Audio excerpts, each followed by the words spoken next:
The gaming industry is in an incredibly weird place right now. Microsoft and Sony seem to be committed to destroying their reputations, while Nintendo is dropping announcements for the Switch 2 at 3 AM. Regardless of everything else, the most upsetting aspect of all of this is the shutdown of Tango Games. Hi-Fi Rush is one of the best games of the current generation, and it was a smash hit that just came out of nowhere. If you're somehow not familiar, it's a character-driven rhythm beat-em-up game. It's super unique, really fun, and it was like the one Xbox game that really had a unique identity to this point. It was announced at the same time it was released, and the community absolutely adored it, mainly because it was just a really fun game to play. Microsoft even acknowledged this on Twitter, boasting about how Hi-Fi Rush exceeded all their expectations, and how they plan to further invest more into Tango as a studio. On May 7th, it was announced that the studio will be shutting down, and this is just such a baffling move. These devs have literally delivered one of the most beloved games in recent memory for Microsoft, and their reward is getting shut down? Meanwhile, Bethesda's just going to be allowed to make another Elder Scrolls or another Fallout, and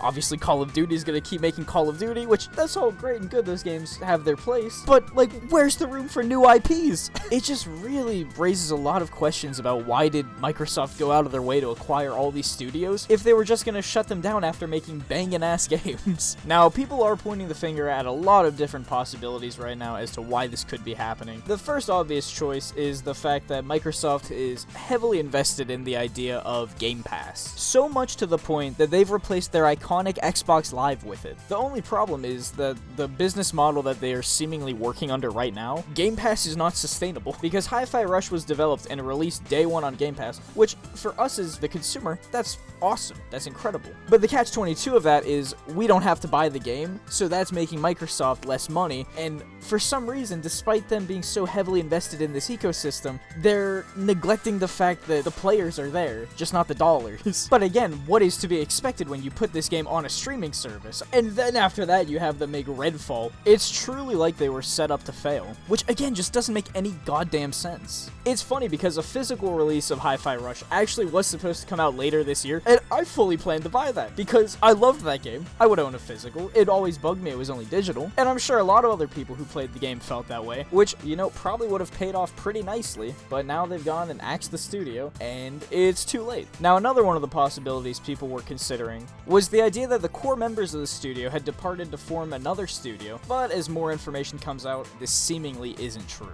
Nobody really seems to know what's going on. Hellblade 2 is supposed to come out in 2 weeks, and the most advertising that they've done for it is one tweet.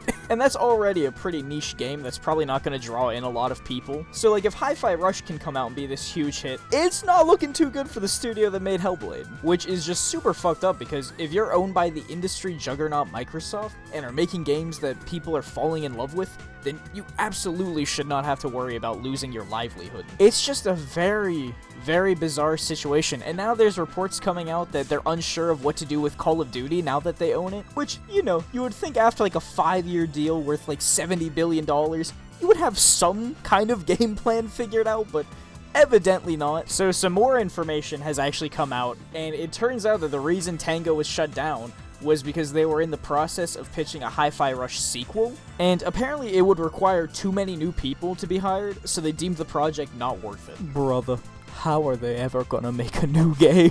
It truly is a bold and seemingly not thought out plan, and we'll just have to see if it works out for them. Those memes about only Steam and Nintendo existing 10 years from now are seeming more and more likely by the day. But who knows, maybe if the internet harasses them just enough, they'll reverse this decision, which seems pretty unlikely. I feel like shutting down a game studio is much more severe than enforcing account linking. But you never know. If Sony can do it, maybe Microsoft can do it. I don't know. I have no stake in this game. I enjoy all these platforms, and it just feels fucking wild watching them all burn in real time. But yeah, hopefully things start looking up and we finally get some cool news about video games instead of whatever this bullshit is. Regardless, I want to say thank you so much for watching this video. I hope you have a great day, and take care.